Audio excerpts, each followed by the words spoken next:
Now. On 105.9 FM and streaming worldwide on the WMAL app. O'Connor and Company. Yeah, let's say this is our pick-me-up at 8 o'clock. We've got 3 hours behind us. If you missed any of them, grab the podcast because you've missed some radio brilliance this morning. And now we got little Sir Duke to fly us into this final hour and hand it off to Chris Plant. Always pumps us up. I always love hearing this.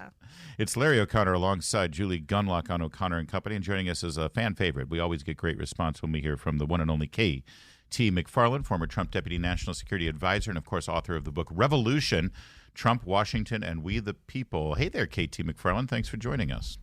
Well, good morning, Larry and Julie. How are you doing today? Pretty good, but I'm a little concerned about what's going on in the Middle East right now. And as you know, like you, I'm a parent of a member of the military. My daughter is serving, and you see what's going on in the decisions that are being made, or even worse, decisions not being made right now with regard to our military being fired upon, and one is very concerned. And I got to ask, I'm no expert. You are literally the expert.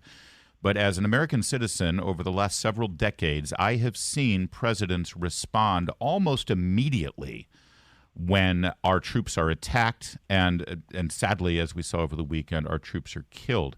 We have been fired upon by a hostile enemy over 160 times over the last 4 months, and we still haven't done anything. KT, this is bad. This is actually really bad for two reasons. One, we haven't done anything about it. We've looked the other way, pretended it hasn't happened.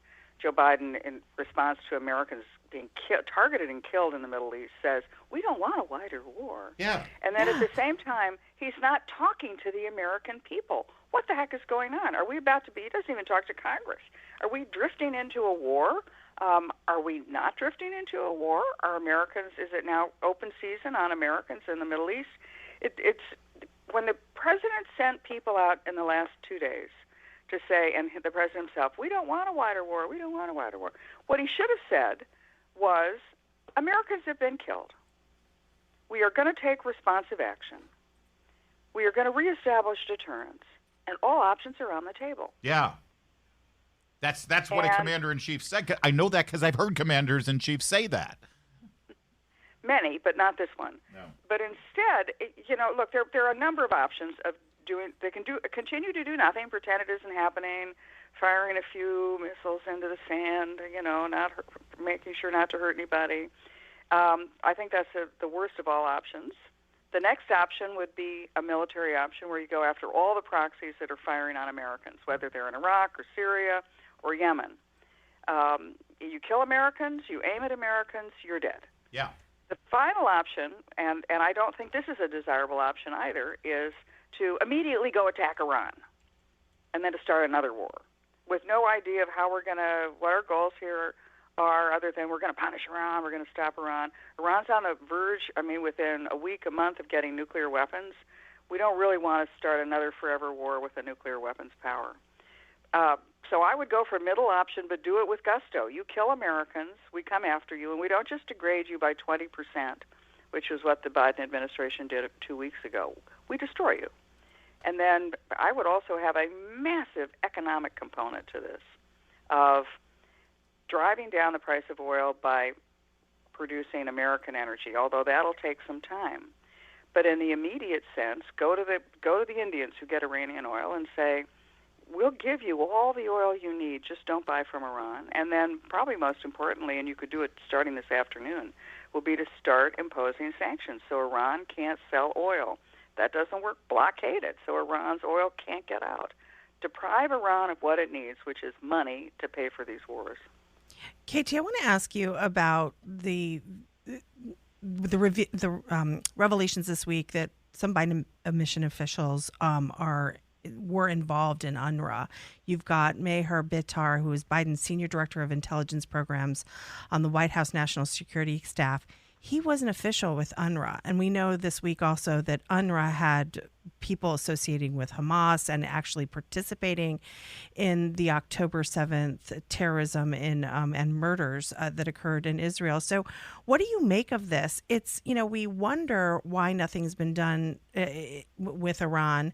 We wonder about, Biden's slow response. And then you think about the people that are advising him. Does this concern you? Yes, and it's the same people that were in the Obama administration who thought they Yep. would roll right into the Clinton administration. And when they didn't do that, when President Trump came into office, that same cadre of people just went to think tanks, some paid for by the Chinese Communist Party. Biden comes in, and they all start rolling back into the White House, one rung higher on the greasy pole. But their policy, whether it was Biden or Obama before him, was the way we're going to deal with the Middle East is we're going to appease and placate Iran. So Iran is going to be the major power in the Middle East. Iran is going to turn out to be a responsible power because, after all, we're going to be so nice to them. And they completely ignored all of the history of Iran since the Iranian Revolution. Iran's goals have not changed in 45 years. Yeah, we're still the great Satan. Yeah, we're still the great Satan. They want to get us out of the Middle East. They want to destroy Israel and kill all the Jews. Their tactics may have changed. You know, in the Reagan administration, they directly attacked American forces in the Middle East. But now they've learned their lesson. They're doing it through proxies at arm's length. Yeah. But the goal is still the same: get the United States out of the Middle East. By the way, it should be pointed out what KT just laid out there in terms of an economic response and utilizing our allies to stop funding and doing business with Iran. Ambassador Rick Grinnell, when he was the ambassador to Germany, I know that you were connected to that strategy, KT. That's exactly what they did. They were, and he took enormous flack for it, but they succeeded. They got German companies to divest from Iran, and then, of course, Biden comes in and the policy is reversed. I do want to ask you this, because a lot of people are saying, you know, too little, too late, too little, too late. He hasn't done anything, and whatever he does, it won't be enough. I have another concern. Joe Biden doesn't seem, based on his history in the Senate and his recent history, he doesn't seem to really bat an eye when it comes to committing our military and committing our armaments to a larger military endeavor. Yeah. Is there a concern here for political reasons that this weak president will actually overcompensate and give us too much of a response, that he will go overboard to prove to everyone how strong he is? Well, and then you have the tail wagging the dog. He does it for domestic political purposes to show how tough he is, and then all of a sudden we're in another forever war.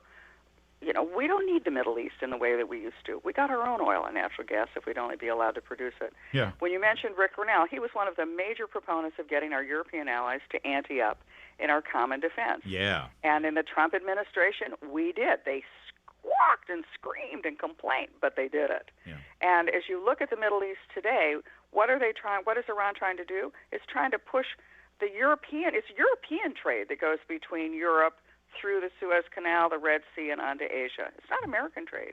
Where are all the allies? Why are they not helping us? Why are they not helping Israel? We need to, time to ante up, guys. We're not going to protect freedom of the seas unless you participate, because it's freedom of the seas for your trade, not ours. KT, so we need some help here. One other thing I've noticed that I need you as an expert to explain to me, it's shocking. I don't understand it. Bibi Netanyahu has not made any sort of public announcements or leaked anything to the media about how our response to Iran better be proportional. You know, we better not, only 3 soldiers dead. Well, then we better not kill any more than 3 Iranians, right? All of the pressure that Biden puts on Benjamin Netanyahu on how he chooses to protect his citizens after the worst terror attacks that they've ever seen, we're constantly harping on them to be proportional and, wrap things up. Why the double standard, KT? Gee, I can't imagine why. Well, what worries me is that the Biden administration, their Middle East policy has been a colossal failure. Yeah. Not just for Israel, but for the United States, for the region, for the world. And what worries me now is that they're going to blame Israel for all of this. Right. And they're going to say, Israel, if you just get a peace agreement right now, stop the fighting, blah, blah, blah, blah, blah. Yeah. And what does that do? What does that tell Iran and the world? Yeah. Well, Iran succeeded, then, right? If Israel doesn't finish mission the job accomplished. Mission accomplished. Yeah. Yeah, and when you look at the people who are rising in the brain trust that are advising this Biden administration with regard to foreign policy, the idea of scapegoating Israel seems to be exactly on the plan there. God, KT, these are dangerous times. We need a serious president. We need a serious national security team. Let's hope we have KT back there where she belongs. Good talking to you, my friend. Thank you both. It's 8:15 now. WMAL.